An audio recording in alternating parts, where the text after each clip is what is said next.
Portions of our programming have been pre-recorded. The Good Neighbor Network, WGNS, Murfreesboro, Smyrna. Flagship station for MTSU Sports. The views and opinions on this show are those of the hosts, guests, and callers, and are not necessarily those of WGNS, its management, other hosts, or advertisers.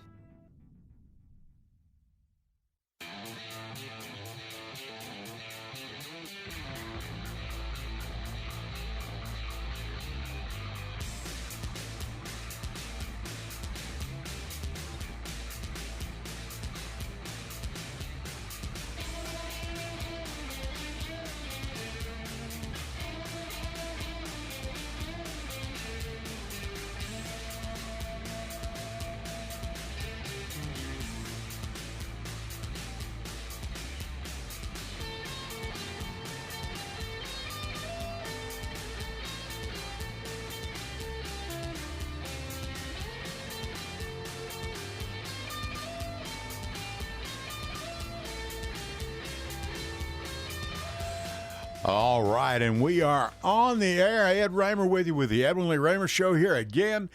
It's Sunday night at 8 o'clock. We're glad to be here with you, and I've got a very, very special guest, and I know I say that every week because all of our guests are special. We're glad you're here.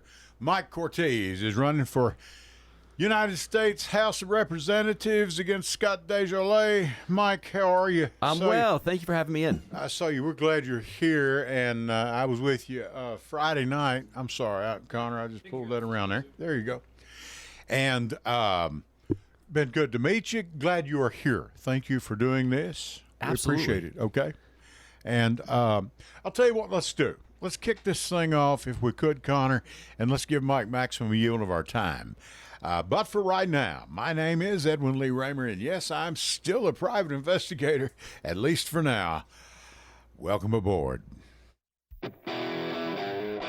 This is the Edwin Lee Raymer Show with your host, Ed Raymer, on your Good Neighbor station, News Radio, WGNS.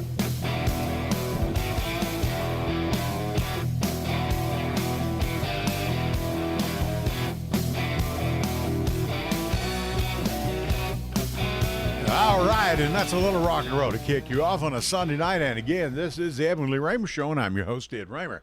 This show is produced at the studios here at WGNS AM 1450, 100.5, 101.9 FM, right here in the heart of the great volunteer state, Murfreesboro, Tennessee. Now, you can reach us tonight, and you can reach our guest.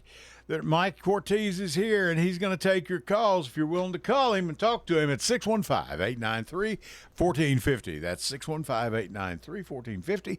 You can also send us a text to that number, and our producer over there will be glad, Connor's on the board, will be glad to read it over the air for you if you're a little too high or too shy and you don't want to go on the radio. We understand. And now, how do you find us? Of course, on the good old-fashioned radio. Kids, if you're out in your automobile, your pickup truck, whatever, there is a rectangular-shaped device in the dash, and if you'll press the on button, that is called a radio. You can get all kinds of stuff out of it. You can get music, get talk, whatever.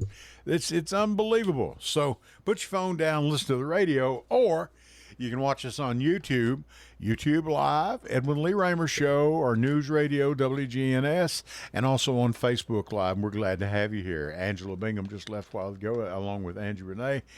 Left, and we spent time with them Friday night, which we'll get into in a minute. And they were here, always doing a good job. You can download the WGNS app and take WGNS with you wherever you go. Listen whenever you wish. And Jason Qualls is on with financial advice through the week with Financial Coaching Radio. Always glad to have him. And Angie's on here every Sunday night on Simplicity at 6 o'clock. And doing a great job feeding people, taking care of people. They're doing what they're supposed to be doing. Now, what are we doing? We're talking to Mike Cortez. And Mike, we are glad to have you. Thank you. Tell us, if you would, introduce yourself to people and tell people how we got here. Absolutely. How you got here. Yeah, I'm Mike Cortez. I'm a husband, a father, and a public servant. Right. And I got in this race because I saw my neighbors get sold out by big money firsthand. So I've been in Tennessee for the past 25 years. I'm originally from Pittsburgh, Pennsylvania. Okay. And I was a kid when the steel industry collapsed. We lost. Oh, me. We lost 40% of our population during that downturn. 40%. Great. And I saw people have to leave the state to find work because they couldn't feed their kids. And you had Democrats and Republicans in office who didn't care. They abandoned those people. Right. And you saw life get harder and harder and harder. And politicians were saying, look, it's going to come back. You'll learn to code. Never Yeah, did. And there right. was this point, I remember, you watched life deteriorate for so many people. And there's this point in 2016 where a lot of Obama voters were trending towards Trump. And they were confused. And I wasn't confused because I was like, they're both viewed as agents of change. And Right. and Okay. polar opposites, but agents of change. And why would Right. somebody want an agent of change? It's because they've been forgotten, they've been abandoned, and big money has bought out this country. They're buying the rules for themselves, and they're Right. leaving the rest of us with the scraps. And you have 90% of Americans waking up with some type of economic insecurity, and life is getting better for a very, very small segment of people, and everyone else is suffering. And can you really blame somebody when they're in that type of situation that they would want something different?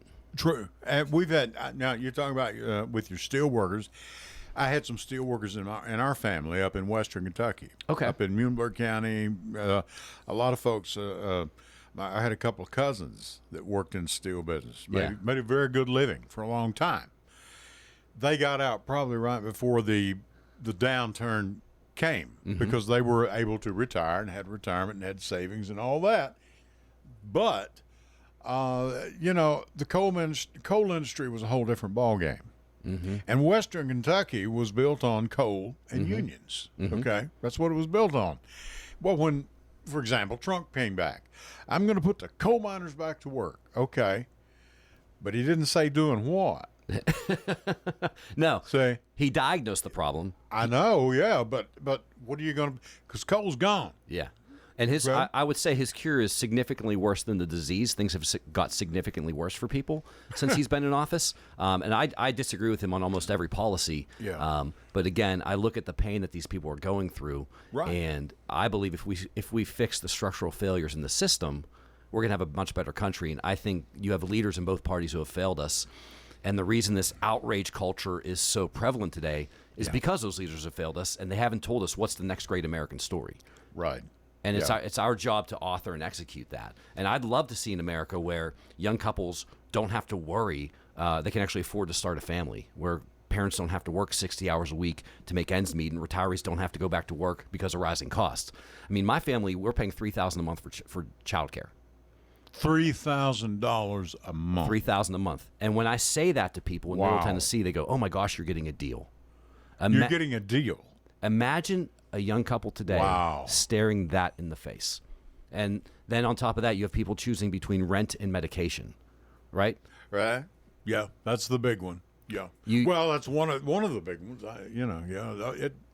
True. Go ahead. 40 hours a week used to get you a roof over your head, food on the table, kids in college, and that was Right. one earner, right? Right. Yeah. You could go on vacation each year. You could put a little money away every month, and it wasn't extravagant. That's exactly right. But it was a good living. But it was the basics of a decent life. And if you wanted more during that time, like if you wanted a luxury like a big screen TV, you had to work more and save up, and that made sense. Sure. Now, a luxury big screen TV used to be $3,000. Yeah, now I you think get so, yeah. now you get a big screen TV for $300. Right. But try finding health care, try finding housing, try finding medication that's not going to break the bank and bankrupt you. Right. I agree. You're paying $3,000 a month For daycare. For daycare. For daycare. Folks, I think we've found a man, him and his wife, that know what work and living's all about right now. Because Because you've struck a nerve right there, even with me. Our children are grown. Mm-hmm. We had no idea it had gotten this bad. I'm talking about you're talking about my wife and I. Mm-hmm. We didn't know. I mean, we come back to the days it was $135 a week. Yeah, I mean, absolutely. Yeah, and and you're exactly right. And when I talk about where I had come from, moving down here in 1980, that's what we had in Western Kentucky. Dad worked a good job. He drove a good pickup truck. Mom drove a nice car. They had a nice home, and 1, 2, 3 kids, and they all went to different schools. Everybody went to public school back then. It was a big thing, and we had good lives. They, the coal miners made good money. Yeah. You worked. But It's funny. It's you talk about this, and people don't want a handout. They want the opportunity to work hard. Sure. And working hard and playing by the rules used to get you the basics of a decent life in this country, and we need to get back to that. Right. It's funny. I have family in Roane County in East Tennessee. Right. There's parts of Pittsburgh today. Pittsburgh has rebounded, but there's parts where those mills used to be, like up in Braddock. And you drive through, and you feel the desperation in your bones. And you see, because those towns are still dilapidated. Yeah. Right. When we go see our family in East Tennessee, you get the same feeling. Right. You're driving through these small towns where there used to be the opportunity to work hard. You knew your kids were going to do better than you. You knew if you put in a good day of work today, tomorrow's going to be a little better. And that's gone now. Right. Yeah.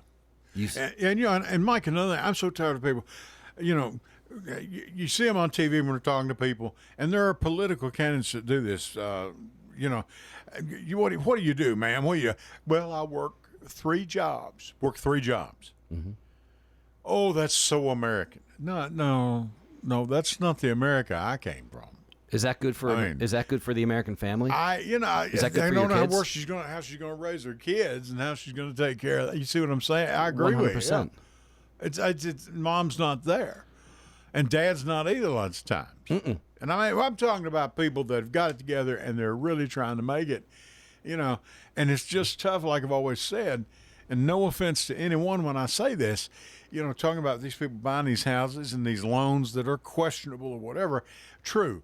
A man the money, his income shows he can do it, but a guy can't afford, a $500,000 house working at Walmart delivering pizzas part-time. He can afford the payment, but the minute he stubs his toe, it's all out the door. I mean, I'm talking about a central unit or plumbing problems, a new roof, whatever, because insurance companies don't pay for anything anymore. They don't. They really don't. But that's what got them. That's what got a lot of these people in 2008 and 2009. And then, of course, they jacked their interest rates up. That's a whole different story. But it's a pleasure to meet you and see someone that knows exactly what how this picture's been painted. Well, it's like I said, when you see people go through it as a kid, right, and then you're seeing this on a larger scale now, and this is unsustainable. No, we cannot keep on this trajectory as a country, and we need people who are going to put our families and our neighbors at the center of every policy decision. Because you and I don't have millions of dollars to pay lobbyists. We don't have millions of dollars to fund a super PAC to run ads if a vote doesn't go our way. I mean, when I was a kid, we used to have 50 plus significant media companies. We now have 6 conglomerates controlling majority of what we see in here. We used to have 40 plus airlines. We now have 4 controlling 80% of the air traffic in America. And you look at poultry, pork, dairy, grain, seeds, packaged food. It's the same trends across all these industries. As the same names you see in the meat case. Exactly. And then what do they get? They get record profits. Right. What do we get? Higher prices, lower wages, crappier products. And then we're in the too big to fail era. So all of a sudden they mess up and the taxpayer has to bail them out. And they've got cheap labor.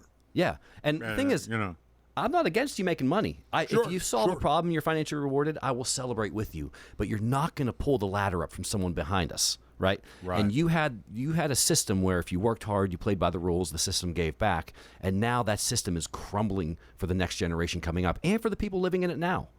Right. And these people, they're trying to create these monopolies at the top where we are renters.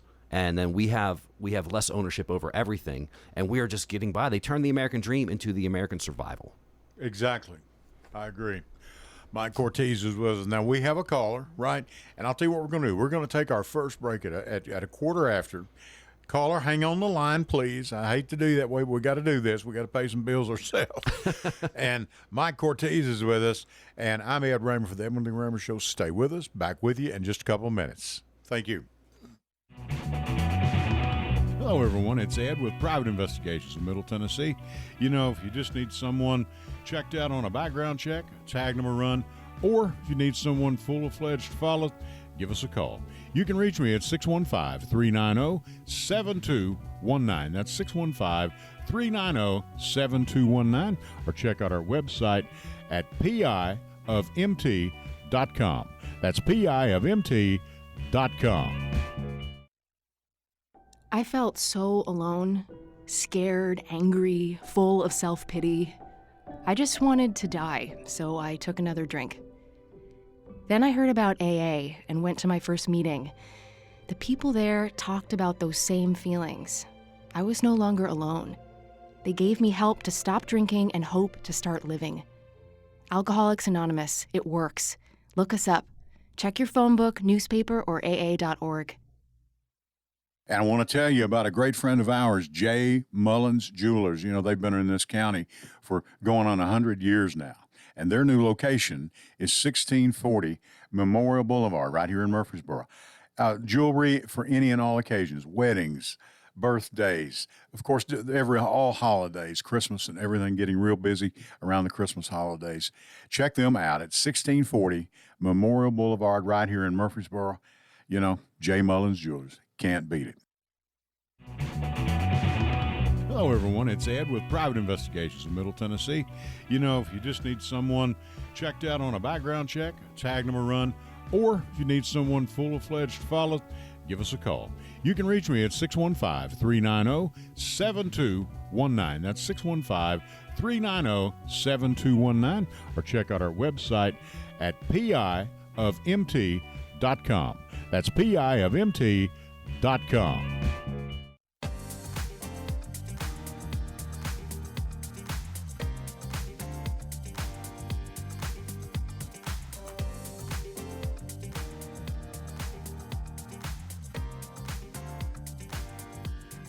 And we are back. Mike Cortez is here, and he's asking for your vote in the 4th District here. And I'll tell you what, we have a caller on the line right now. Caller, please go ahead.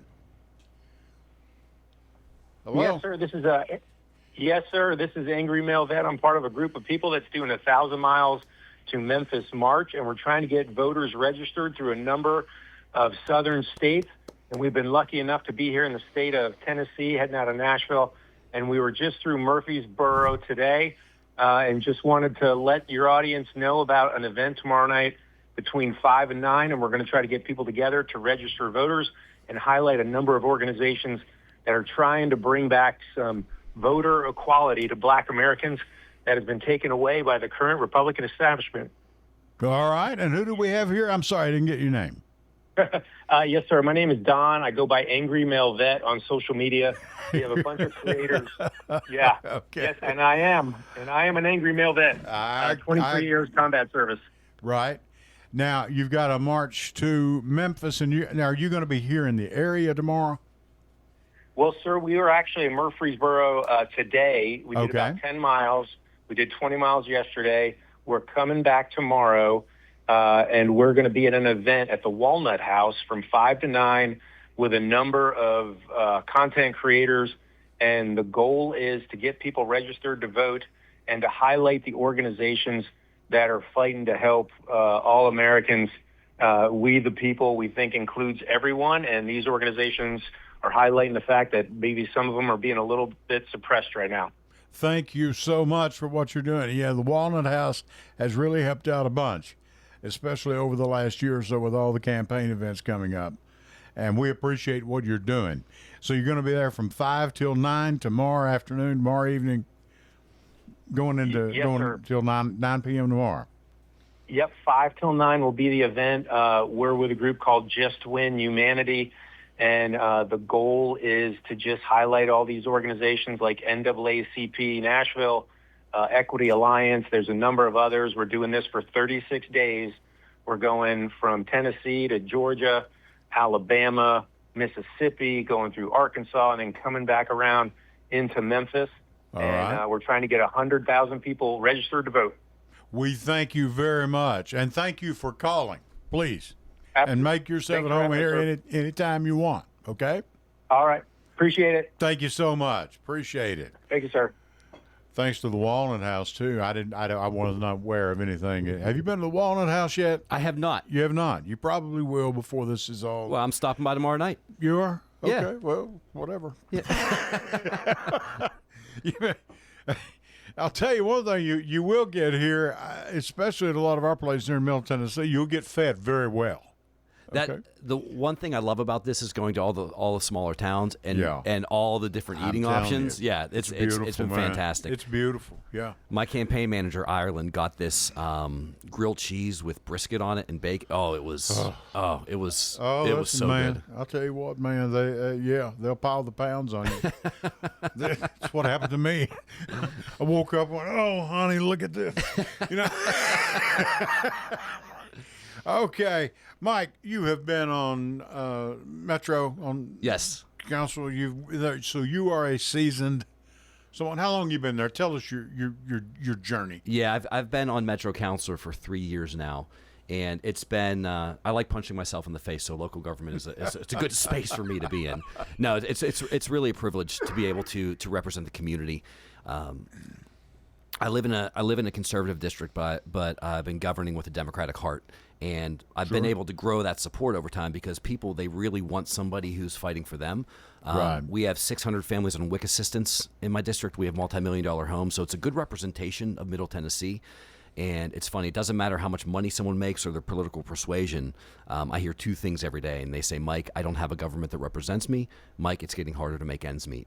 And for me, I used to get calls when I first got into office where people would call and scream about things, and you get yelled at on the phone and yelled at in person. But I think at this point, I don't get those calls and I don't get those interactions anymore because people, they realize that I have their back. So people call me now, "Hey, can you tell me why you voted this way? Sure. Can you tell me what's happening over here?"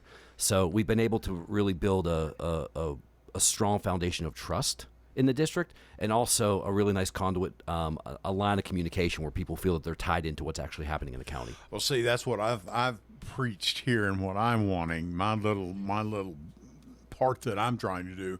I want free lunch for all of our children in school. Yeah. Here, I want a free breakfast, free lunch, and I want a free snack in the afternoon, because that's probably about, for a lot of them, maybe all the good nutrition that might be the only meals they get all day long. All day.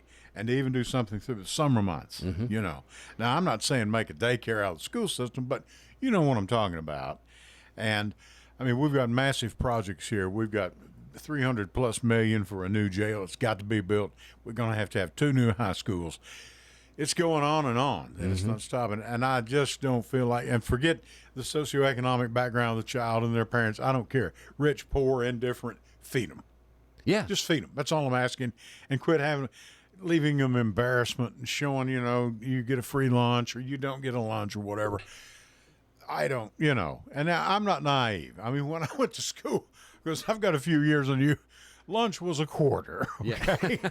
I don't think we're going back to that, you know, but you know what I'm saying. I mean, I get my kids 2 Happy Meals now. It's like $16. I'm telling you, man.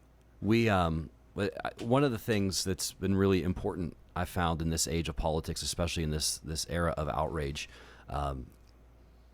people feeling that you have their back. And and like I tell people, it's like, I don't care who you voted for. I don't care what letter's next to your name. I care about you. When my wife's parents abandoned her, and her friends used to have to bring nickels and dimes to school so she could buy lunch. Sure. Right. Okay. And they didn't ask her. They said, "Hey, do you watch Fox or CNN?" They just said, "I got your back." Right. Sure. My life got really dangerous, and okay, I had shop owners in my town take care of me, and they didn't ask me, "Hey, what's your political persuasion?" They just stepped up. Right. And I believe that's the type of politics we need. And to me, I don't care if somebody's doing something that's not good for Tennessee. I don't care what letter's next to their name and what party they're part of. If that political leader comes here and they're doing something that's not good for Tennessee, they're going to have to go through me. Sure. Okay. We have a caller. Caller, please go ahead. Mike Cortez is here. Go ahead, please. Yo, Ed, Mike, Skip Reynolds here. Hello, Skip. How are you doing? Doing good. How are you? I sure enjoy. Oh, I'm doing great. Enjoying the program tonight. I tell Thank you you. what, I'm a big supporter of Mike. You know, voted for him and Thank you, sir. Helped out some, contributed some, and really want to get involved more as this. I'm quite sure you're going to be our Democratic candidate. Okay. So, would love to know, things we can do. I'd like to get some signs, Now, I'm off at the end of a dead-end road, but I definitely want to put some on the car to drive around.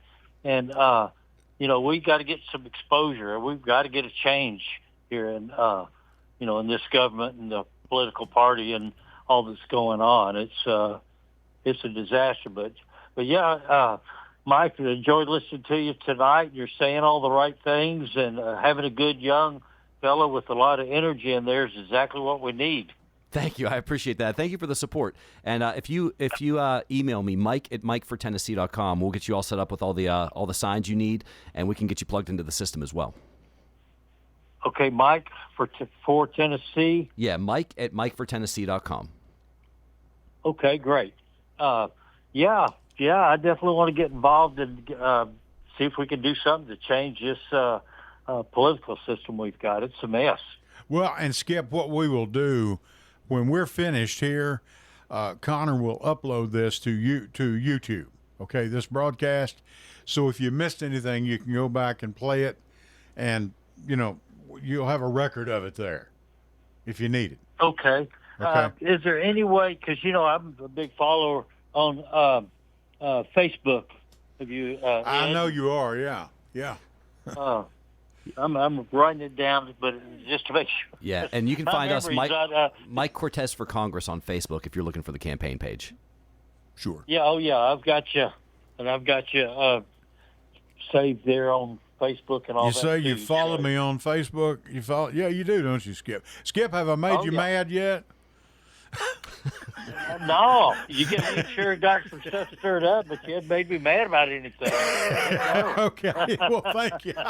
I appreciate that. Okay. I get a kick out of all the responses and stuff, and I usually put my 2 cents worth in too. I know you do, and I appreciate it. Okay. Yeah. Mike, anything? Skip, anything else? I'm sorry. Well, no, just Mike, keep up the good work, and we're out here supporting you. We're going to do what we can to get you in there to replace old Desjardins. He's something else. Thank you, my friend. I appreciate it very much.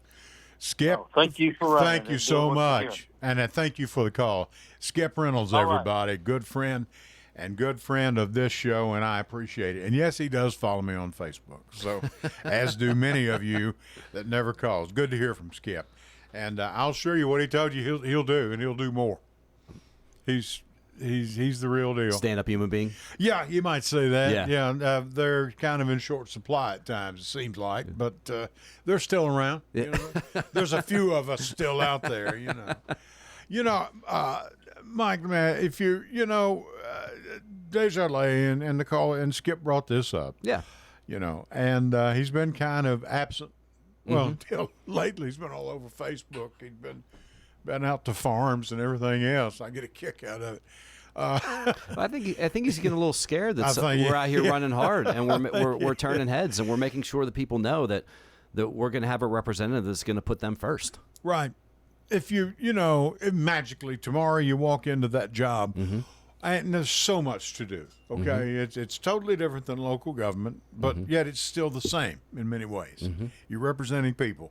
What would be one of the first, if you could magically, 1 or 2 or 3 things you'd like to hit on? Yeah, now. What's your big thing? Right now, I'm focusing on, and this is something I'm doing at the county level, but I would expand it at the federal level. Do you know what algorithmic pricing is?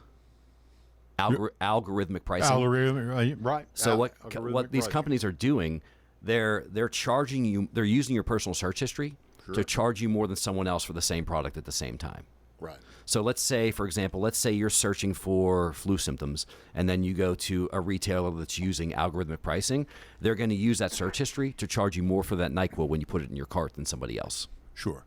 And so they're using this pricing practice in the dark, and they're gouging people. They have this algorithm, and it will run a calculation, and that calculation will spit out a price called your reservation price. And they believe, based off your search history, that's the highest price you'll pay before you walk away. So people have no idea that I call it AI price gouging. Right. So I have a bill.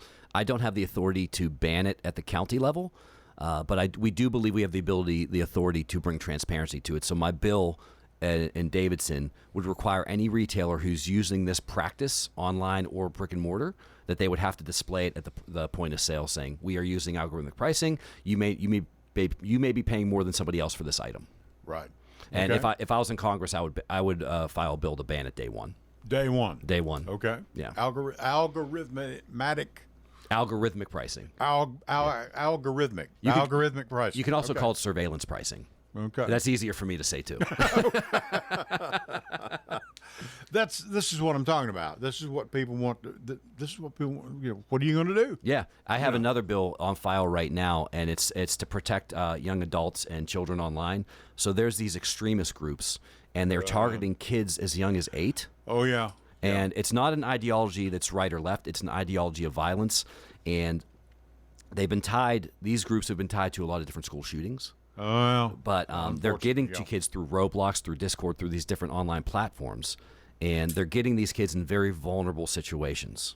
So they're making them self-harm, sometimes even as far as suicide. But if they don't commit suicide and they do get them on video doing something sexual, or if they do something harmful, they use that as leverage, and they use that as leverage to push them to commit violence outward towards other people. So the Antioch shooter in Nashville was tied to one of these groups, and you see it's very perverse. So what we're working on now with my bill, it's going to bring the Metro Police Department, the Office of Youth Safety, and the Mayor's Office, the Metro Human Relations Commission, and also MNPS, the school system, together to share information on it, because they're all seeing it from different perspectives. And we want to make sure that we understand how to protect children, but also to create an educational platform for educators, for students, and for parents, so what to look for when kids start going down this rabbit hole before these groups get their claws in them. Because it is a very perverse practice right now, and it is much more prevalent than people even realize, and they are getting to kids through these what seem like benign platforms online. Sure. Another issue is going to have, on top of literally dozens, that would need to be, you feel probably would need to be addressed day one, but you can't. You can't do them all at once. No, you can't do them all at once. no. But I think it's important to realize, for people to understand where representatives' heads at, Sure. and what problems they're looking at in the community. Yeah. We just had a big data center fight in Davidson County as well, and we're hearing about that. I led the legislation on that. I'm actually going to be bringing a bill in the coming months to make that even stronger, to beef up those protections. Right. The data center. You got another call for us? Okay, I'll tell you what. Let me hold that. Mike Cortez is here. We have a caller on the line. Caller, go ahead. You're here with Ed Raymer and Mike Cortez. Go ahead. Mr. Raymer, Mike, how y'all doing this evening? Good, Doing sir. fine.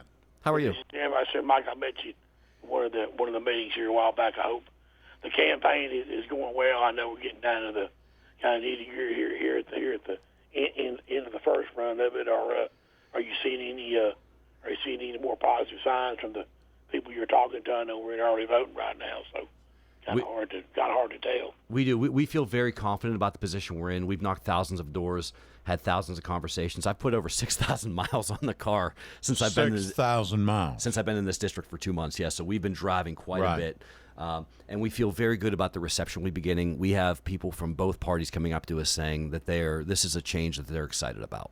Sure. Do you have all your receipts for gas? You can tell what you spent for gas the last 2 months? Yeah, I do. Yeah. Do you have any money in your account after your gas bill? Do you have any amount in your account after all the gas has been put in your car? Yeah, I do a lot of fundraising so I can keep gas in the car. I didn't know if you're going to have a fundraiser or sign spinning or anything like that to help you get the. We do. I do. We've raised over $750,000. 500,000 of that is really small dollar donations, and we don't take any corporate PAC money or any APAC money. So it's people who are invested in the campaign, and we do feel that we have our finger on the zeitgeist and what people are feeling, because they're voting with their pocketbook, and they like what we're saying, and they're getting invested. And we have so many volunteers on this campaign. I mean, we have dozens and dozens and dozens of young people out every single day knocking doors for us, and we're getting people from every generation out here making calls, sharing stuff online, connecting us to people in their network. I think I had somebody call me yesterday, and they gave me 2 pages worth of phone numbers for people to call in their network. So people are really excited about having representation that's really family and neighbor focused. Let me ask you one final thing. What do you feel like are some of the? I mean, with the nomination and of course in November. But what do you feel like are some of the biggest issues that if you are elected, some of the biggest things that you want to, like within the first, I don't know,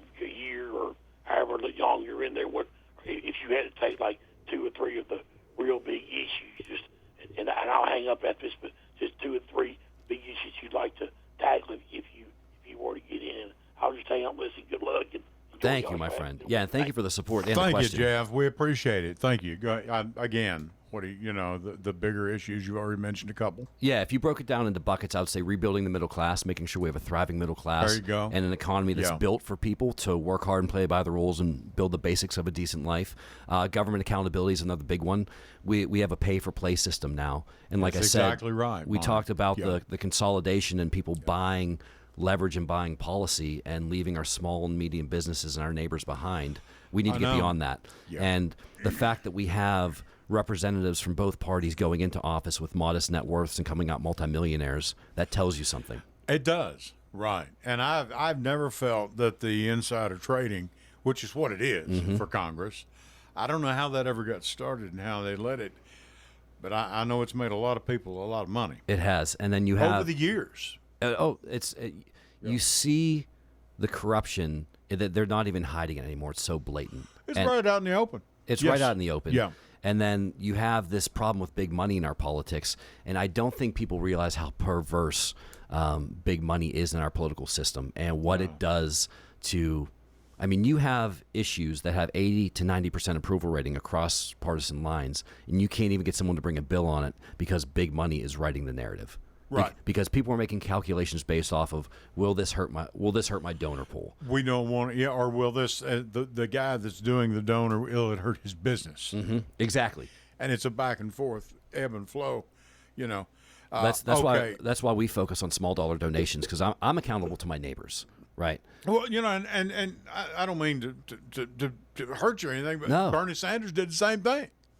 I mean, what was his average donation? Was $12 or $20 or something? I forget. Yeah, Whatever. ours is like $34. I think it's yeah. $34 is our but average donation. that's pretty good. Yeah. that's what you want. You know. And we have support coming from both sides of the aisle, and people excited about that because, especially the conservatives in my current district where I serve now, they see me showing up every day, and they see me pulling resources, bringing the community into these major decisions. Sure. And I've stood up to big money for them multiple times, and they see me, and I don't back down. Right. So they like having that representation, and they like having someone who's willing to put them first, and regardless of the consequence down the line. I don't care if I get elected again. I care if I'm fighting for my neighbors. Well, and here's the thing, like you said before, it's you recognize what is out there. Mm-hmm. You see it, and that's what all the folks at home sitting around the kitchen table see too. You know, I can't be involved in something like that. We don't have any money. Yeah. Well, it doesn't. You're not supposed to. You're supposed to be able to go vote and not have to pay anything. You know, that's the whole purpose of this nation. That's what built it. And there's a Supreme Court case that just a Supreme Court decision that just came out that actually made big money's role even bigger in politics. I know. Yeah. And now, and this is very perverse because it lets both parties, contribute and engage directly with campaigns, and they can spend unlimited amounts on them. So basically, campaigns used to have a limit of how much they could, or the parties used to have a limit of how much they could spend on a specific candidate, and they couldn't coordinate with them. And now they can, and now that limit's been lifted, so it's they can spend whatever they want. So you're going to see these party bosses have their thumb over these candidates even further because they're going to have all that leverage. So that's another reason why the small dollar donations are so vital, because it keeps you out of that system. Sure. And, you know, you had with all this money that's coming in and everything that goes with it, you know, and again, mom and pop, if you're not careful, get lost by the wayside. Mm-hmm. But when the country gets in trouble, who do they go to? They go to mom and pop. That's who they go to. Yeah. I mean, it's always been mom and pop are the first people they're going to go for as far as tax base goes. But that's been eroding somewhat over the last 30 years. Well, you have the ultra rich, and then you have, it's like we don't have a middle class anymore. No, we don't. Do you agree with that, or I mean, what do you think? I think the middle class is under attack. It is getting harder and harder to make ends meet for families, and the fact that you have to have two adults working to just get by, right? For most families, that's the case. That's right. You're seeing a lot of companies are structuring their business around the top 10%, right? Right. Like, of course. you go downtown, you go to a bar and people are paying $20-some for a drink. Like, how much does a Disney vacation cost now? Disney, Lord, I can remember when Disney used to be for $6,000. Disney used to be the business structure was that every family in America could take part and have a good time. Sure. And now you look, people have to save up for years because, to your point, it can easily get over $1,000, $2,000 a day, depending where you're staying, and just tickets to the park for food. It is absolutely ridiculous the way costs have risen, and so many families are being left behind, and they're just focusing on those top 10% of people. And I saw a stat fairly recently. The economy, I think over 50% of the economic spending is coming from that top 10%. That's terrifying because what happens if that goes down? The whole economy is going to tank. Right. Now, let me go back to something you said when you first came in here. We had Obama people, which I've never been able to figure this out. I don't know how they did it. And turned around and voted for a guy like Trump. Your opinion? You think, again, they were trying to identify this is someone that's going to shake the system up? This is someone. I mean, do. It sounds better than what it looks now. Well, and again, I disagree with the execution, but when you're drowning, anything looks like everything. When you're drowning, anything looks like a life preserver. Sure. And if you've been abandoned and lied to for 4 decades, and you're like, well, this guy's probably lying, but maybe he's better than what we've been getting. Right. I do understand how a person could get there, and you look at the situation today, and the inequality is now on steroids. You look at what happened during COVID with the inflation and how everything's been handled, and we are getting further and further into this hole. And the legislation is these companies buying legislation it is now so far beyond what it was even 10 years ago. Literally buying it. Yeah, and you think a congressional rep's going to take over 1,000 votes their first year in office, and granted, some of those will be procedural, but if you have every piece of legislation they're voting on and you don't have somebody advocating for the community at the table, that legislation gets lopsided very quickly. And while there have been some very big things that have hurt the middle class, a lot of it's been death by 1,000 cuts as well.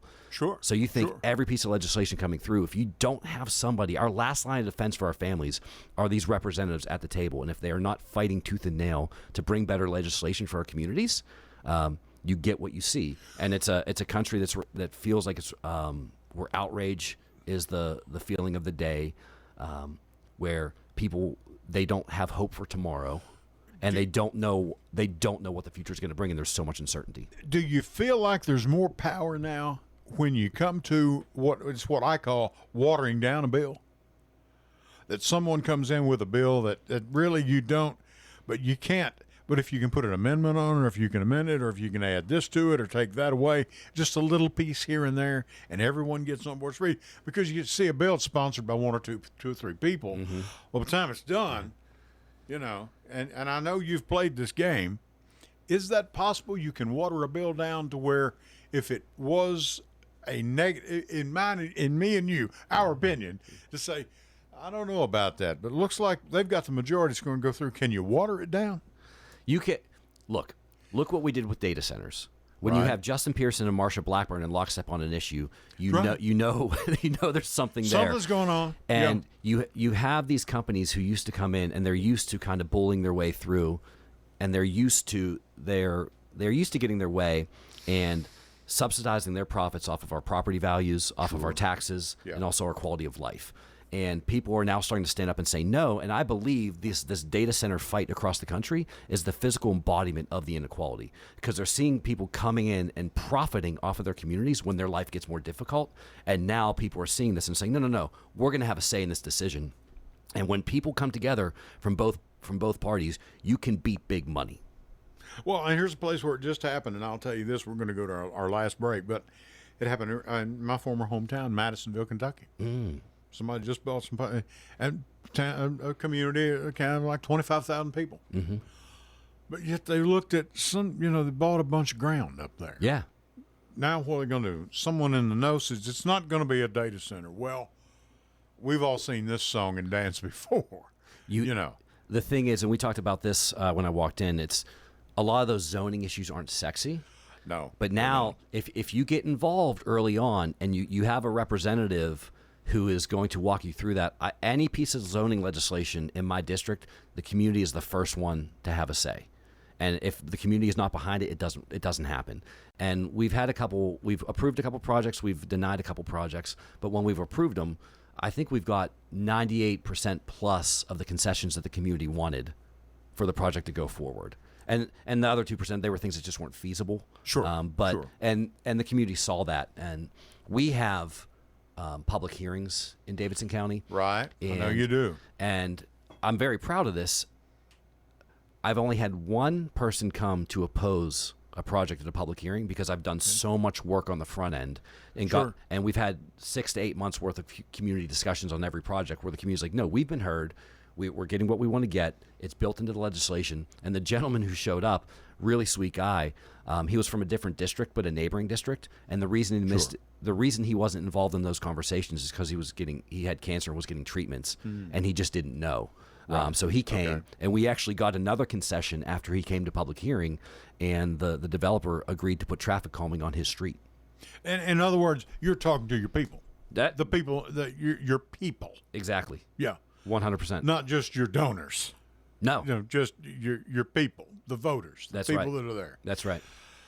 I'm telling you, folks, Mike Cortez, he's running for the 4th District down here against Desjardins, who's been a little absent in our area here over the last, 14 years, whatever.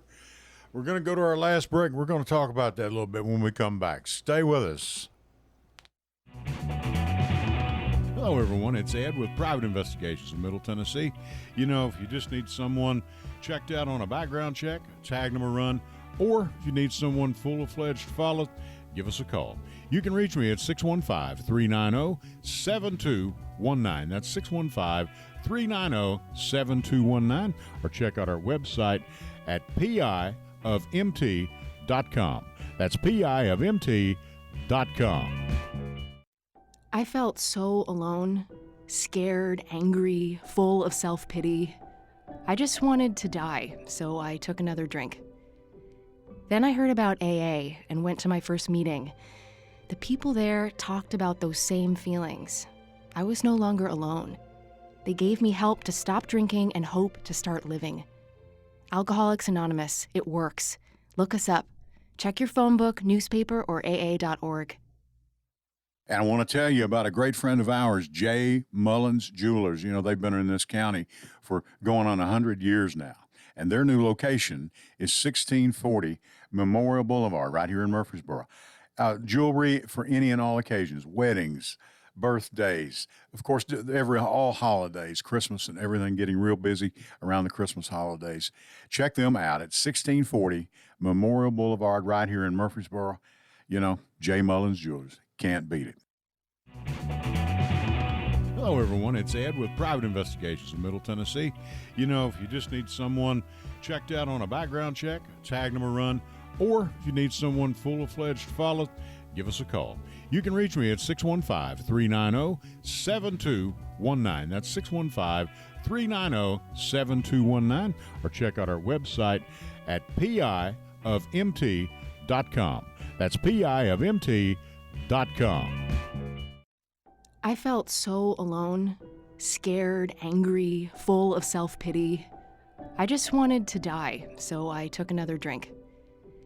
Then I heard about AA and went to my first meeting. The people there talked about those same feelings. I was no longer alone. They gave me help to stop drinking and hope to start living. Alcoholics Anonymous, it works. Look us up. Check your phone book, newspaper, or aa.org. And I want to tell you about a great friend of ours, J. Mullins Jewelers. You know, they've been in this county for going on 100 years now. And their new location is 1640 Memorial Boulevard, right here in Murfreesboro. Jewelry for any and all occasions, weddings, birthdays, of course, all holidays, Christmas and everything, getting real busy around the Christmas holidays. Check them out at 1640 Memorial Boulevard, right here in Murfreesboro. You know, J. Mullins Jewelers. Can't beat it.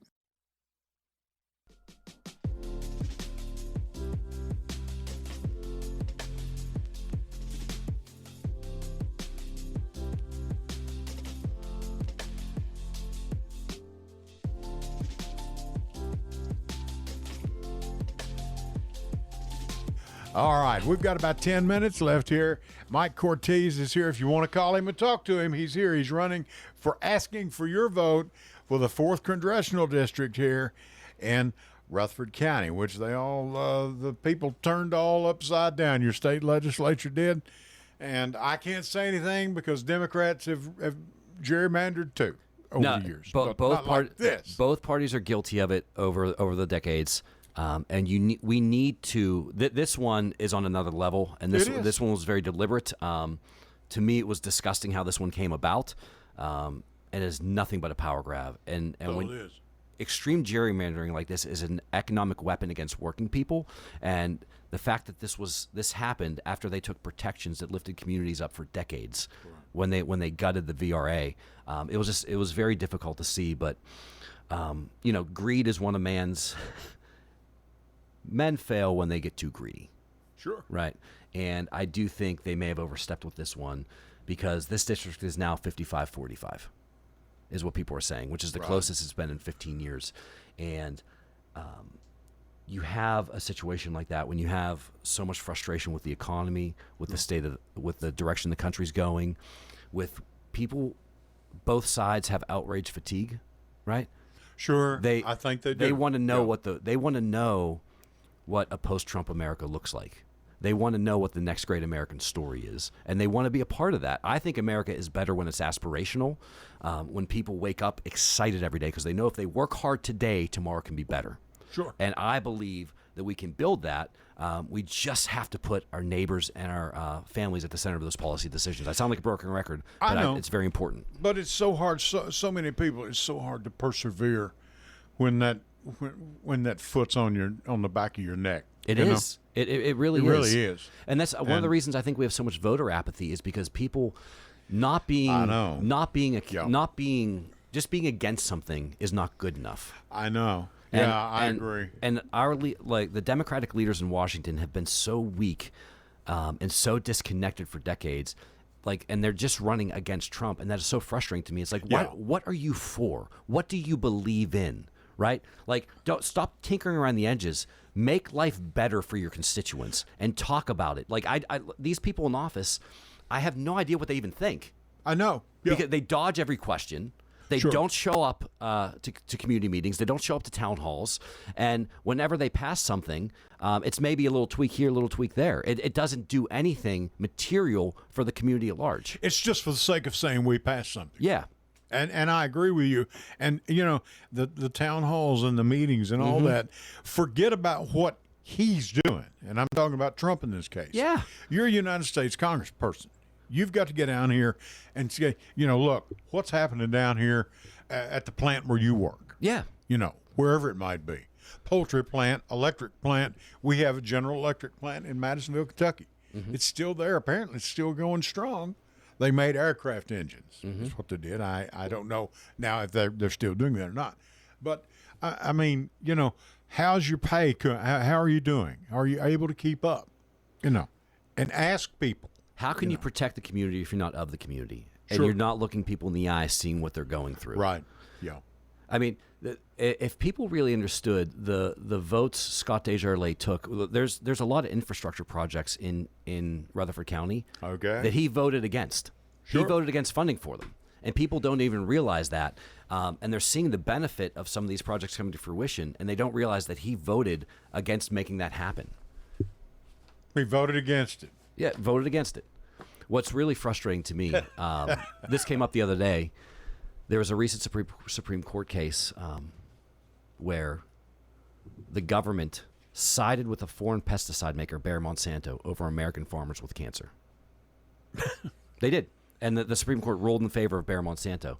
Because Monsanto, we've all heard Monsanto. We've all heard Monsanto. And you have Scott Desjardins, who's a doctor, who took the Hippocratic Oath. Right. And said, the first part of the Hippocratic Oath is do no harm. Do no harm. I've never understood that. I have never understood that part of how a person. Sorry, go ahead. When the government is siding with a foreign pesticide maker over farmers with cancer, how are you not doing harm? And how can you not speak up against that? And if you want an example of a system being bought and paid for, bought and paid for. That's a perfect example of it. Well, and another thing of that, and people know, and now this is not Mike Cortez talking. This is old Ed Raymer, and they know of my feelings for the Republican side of the aisle. Okay, and it's not good. Okay, but I remember a time, for example, Bill Frist, one of our former senators. He was there, and his father, the Daddy Frist, went to visit his son at his office. Now, he was a senator, sitting United States senator in Washington, D.C. And Dr. Frist went in, and Bill's name was on the door, Senator Bill Frist. And his dad said, "Where's Doctor?" And Bill said, "Well, Dad, I'm United States senator now. It's a little bit different." He said, "Son," and the story goes, "you will be a doctor a long time after you're a senator." And by the time he was through meeting there with his son, there were two guys out there changing the nameplate on Dr. Frist's door. Yeah. That was his own father. We don't seem to have times like that anymore. That someone would go in and say, you've got a responsibility also, more than just being a congressman or a senator. Absolutely. Well, I think, and you feel that in the community because you see these people who they're operating under a different set of rules, right? We used to at least there was you had people who would bring a level of justice and rule of law to the conversation, and you would have someone who would bring integrity back to the conversation. Say, maybe, son, are you thinking this through? Are you doing this the right way? Right. Now we have people who they act like the rules don't apply to them. Desjardins one. He's missed over 400 votes since he's been in office. I'm not surprised. That's one of the highest numbers of any congressional rep. It's like if you and I didn't show up to work, we would get fired. Oh, no. And then you have both sides of government, they overspend.